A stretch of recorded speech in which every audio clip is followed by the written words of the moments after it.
Olá, tudo bem com você? Sejam muito bem-vindos então a mais um vídeo. Antes de iniciar esse vídeo, eu quero pedir para você que está indo pelo YouTube, se inscreva no meu canal se você ainda não é inscrito. Deixa aí o seu gostei se você gostou desse vídeo. Deixa o seu não gostei se você não gostou.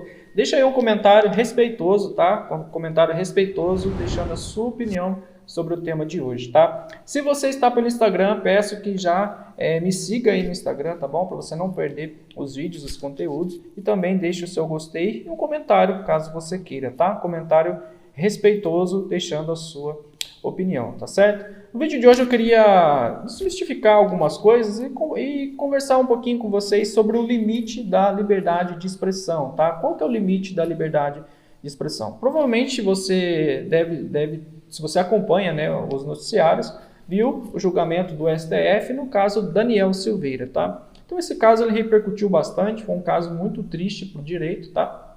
Tanto para a advocacia em geral. Então decidi fazer um vídeo. Qual que é o limite? Qual é o limite dessa liberdade de expressão? Até onde você vai, até onde você pode ir sem ser punido pelas suas palavras, tá? Antes de mais nada, eu já quero deixar a minha opinião sobre o caso Daniel Silveira. Na minha opinião, ele falou que não deveria, tá? Muita gente mesmo compartilha do mesmo sentimento de indignação, né? Indignidade não, mas de indignação com o que tem ocorrido com o STF, esses julgamentos políticos que o STF tem dado, caso Lula, né? Enfim, o STF ele é um órgão jurídico, ele não pode fazer julgamentos, ele não pode fazer julgados políticos, e é o que tem feito. E esse ativismo judicial ele tem causado ali um mal-estar no Brasil, né? Uma insegurança jurídica no Brasil, e isso afasta muitos investimentos de fora, né? Então, muita gente compartilha a indignação com esses julgados do STF, mas a maneira com que o Daniel Silveira se expressou, a maneira como ele disse, não foi acertada, né? Ele se equivocou ali, ele errou, tá bom? Mas ele não poderia ser punido por isso. Por quê? Porque primeiro que ele é parlamentar, né? Ele é um deputado federal, então ele tem ali a prerrogativa das suas falas. Ele não pode ser punido por aquilo que ele fala, tá? Segunda coisa, o STF errou porque foi um julgamento político, não há uma legislação que prevê prisão para aquilo que o Daniel Silveira fez, para aquilo que o Daniel Silveira falou. Existia no passado, mas é uma lei que foi revogada, é uma lei que não existe mais. Outra coisa é o exagero também, né? Exagerou ali numa condenação, 8 anos, hoje um homicídio, gente, um homicídio, a pena mínima é de 6 anos, um homicídio, tá? Um traficante ali, reincidente, não pega 8 anos de prisão, um traficante, tá? Não pega 8 anos de prisão. Um homem, um marido que agride a mulher não chega nem perto dessa condenação, gente. Tá? Não chega nem perto. Então, ele tem ali a sua prerrogativa parlamentar, ele poderia falar o que ele quiser e foi condenado a 8 anos, tá? Então, na minha opinião, como advogado, isso é um processo totalmente errado, totalmente político, totalmente fora do direito. Qualquer estudante de direito fica confuso com esse julgamento, fica confuso com essa ação. E não se discute, gente. Aqui as pessoas precisam separar algumas coisas. Precisam separar se gosta, não importa se você gosta ou não do Daniel Silveira, não importa se você gosta ou não do STF.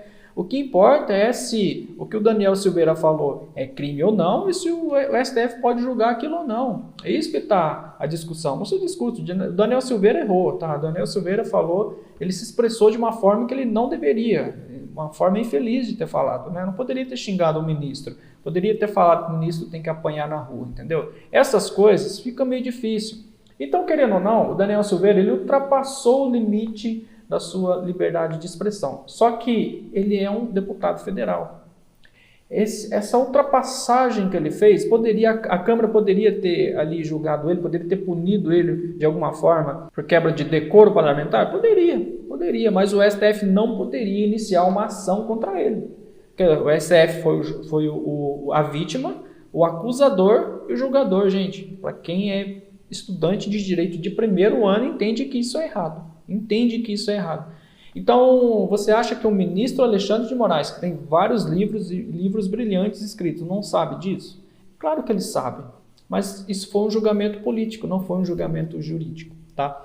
Mas para você, um mero mortal, para mim, um mero mortal, uma pessoa simples, uma pessoa que não tem muita relevância para essa turma do lá de Brasília, Não que nós não tenhamos relevância, tá? Você tem relevância sim no meio onde você vive. Eu tenho relevância no meio onde eu vivo, tá? Para os meus clientes, para minha família, para os meus amigos, assim é você. Mas eu estou dizendo relevância política, tá?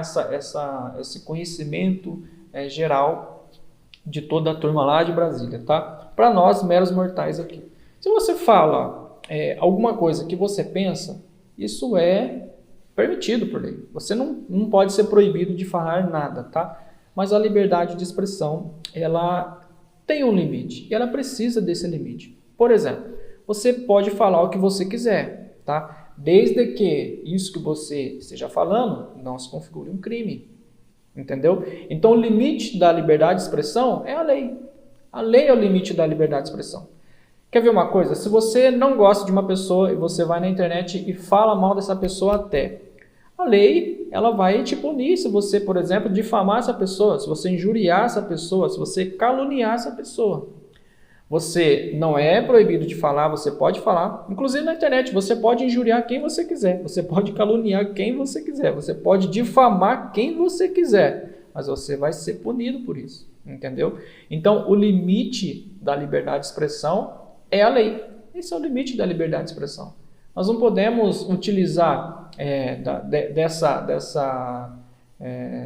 dessa fuga, entendeu? Dessa brecha de falar liberdade de expressão e cometer um crime. Isso não existe.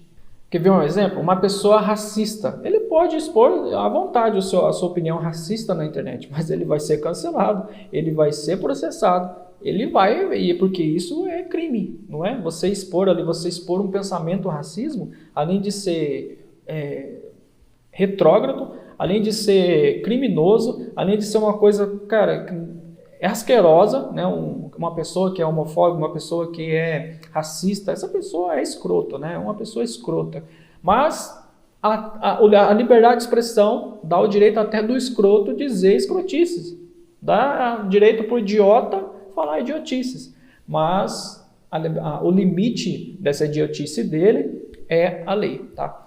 Então, se você falar um monte de besteira na internet, mas essa besteira que você está falando não é criminoso, ou seja, você não está falando com uma pessoa direta, você não difamou, você não caluniou, e você não injuriou ninguém, você não falou algo contra a lei, contra o que a lei prevê que você não pode fazer, a sua liberdade de expressão tá ok, tá bom? Tá ok. Por exemplo, os evangélicos. Eu sou evangélico, tá? Eu tenho a minha igreja, mas é um pensamento muito equivocado em dizer que a igreja é contra os homossexuais, por exemplo. A igreja ela tem seu pensamento, ok? Ela tem seu pensamento, e só que existe um pensamento meio distorcido das igrejas. As igrejas não condenam, as igrejas não fazem isso as igrejas sérias, tá? As igrejas sérias que estão centradas na Bíblia, elas não vão criminalizar, elas não vão reprimir uma pessoa que é homossexual. Não, porque Jesus não fez isso, gente. Jesus não fez isso. Porque no tempo de Jesus tinha homossexual, tinha ladrão, tinha tudo que tem hoje, tinha naquela época. E Jesus não ficou apontando ninguém, Jesus acolheu quem veio a ele. Não é isso? Jesus acolheu quem veio a ele. Mas Jesus ele nunca negociou pecado. Nunca negociou pecado. Você entende a diferença? Então, a sua liberdade de expressão, o evangélico ele pode, por exemplo, falar uma liberdade de expressão, de acordo com a Bíblia, que ele acredita que casamento entre pessoas do mesmo sexo é pecado. Isso não necessariamente é crime. Isso não necessariamente está reprimindo ou está dizendo algo contra os homossexuais. Você entende? E da mesma forma os homossexuais. Os homossexuais, muitas vezes, alguns, né, pelo menos, falam contra a igreja, falam muita coisa contra a igreja, mas às vezes não entende. E a liberdade de expressão deles é essa, e tá ok, não é crime você falar. E tudo bem. Eles podem falar que não é pecado, eles podem acreditar que não é pecado, e tá tudo bem. O que não está tudo bem, o que não pode acontecer é a igreja querer forçar os homossexuais a alguma coisa. E o que não pode é os homossexuais forçar a igreja a alguma coisa. Então, os homens, por exemplo, eu sei que eu estou num tema polêmico, tá? Eu sei que esse tema é polêmico, mas eu não estou dizendo que um está certo e quem está errado. Eu tenho as minhas convicções, mas não estou dizendo quem está certo ou quem está errado. Não é o objetivo desse vídeo. O objetivo desse vídeo é falar sobre os limites da liberdade de expressão. Eu só entrei aqui para dar um exemplo, tá? Se você concorda com uma parte ou concorda com a outra, tudo bem, tá? Tá tudo bem, tá? Nós somos seres humanos, tá bom? Nós podemos nos amar da mesma maneira, tá certo? Então, por favor, não faça comentários desrespeitosos dizendo o seu lado, tá bom? Se você quiser comentar, se você quiser argumentar, tudo bem, mas de forma respeitosa, tá? Então, esse é o limite da liberdade de expressão. Esse é o limite da liberdade de expressão. A igreja pode falar de forma respeitosa, sem atacar, sem dizer coisas, entendeu? Sem criminalizar, e orientar quem busca a igreja, entende? Porque a igreja não pode negociar. É bíblica, a igreja não pode negociar. Da mesma forma que o homossexual que quer ter uma vida com uma outra pessoa do mesmo sexo, tudo bem. Tudo bem, tá tudo bem. Só que ele não pode forçar a igreja a querer aceitar isso, e a igreja não pode forçar ele a apartar daquilo, porque são escolhas, entende? São escolhas. E esse que é o limite da liberdade da expressão. É a sua escolha, é aquilo que você escolhe dizer, mas você precisa ser responsabilizado por aquilo que você fala, entende? Se isso que você está falando é crime, se isso que você está fazendo incita algo que é criminoso, então a sua liberdade de expressão ela vai ser mitigada, entendeu? Então esse é o limite da liberdade de expressão, tá bom? Esse é o vídeo de hoje que eu queria colocar para vocês. A liberdade de expressão sua vai até barrar na lei, vai até barrar nos sentimentos de uma pessoa, na dignidade de uma pessoa. Se o que você está falando está ferindo a dignidade de uma pessoa, você vai ser punido por isso, porque não é legal, tá? E não é correto você utilizar a sua liberdade de expressão para atacar institutos, para atacar pessoas, tá certo? Não, esse é o limite da liberdade de expressão. Então, para concluir, para a gente concluir esse vídeo, num resumo geral, você pode falar o que você quiser, tá certo? Desde que isso não fira uma dignidade de uma pessoa diretamente, tá? E desde que isso não barre na lei, tá certo? Então, você tem o direito de falar, mas você vai também ter o dever de ser responsabilizado por tudo aquilo que você fala, tá bom? Então, tome muito cuidado com o que você fala, tá certo? Então, esse foi o vídeo de hoje. Espero que você tenha entendido um pouquinho qual é esse limite aí da liberdade de expressão. Deixe aí seu comentário sobre a sua opinião, tá? Gente, por favor, de forma respeitosa, tá? Se você for desrespeitoso, eu vou excluir o seu comentário, tá certo? Eu vou excluir você, vou te banir, vou excluir seu comentário, porque ninguém é obrigado a ficar ouvindo o que não deve, tá? Coloque a sua opinião aí de forma respeitosa, tá? Respeitando as pessoas, não ultrapassando o limite da sua liberdade de expressão, ok? Então esse foi o nosso vídeo de hoje, espero que você tenha gostado, tá bom? Espero ter contribuído para você entender um pouquinho mais sobre liberdade de expressão. Então, até o nosso próximo nosso próximo vídeo, um grande abraço e até mais.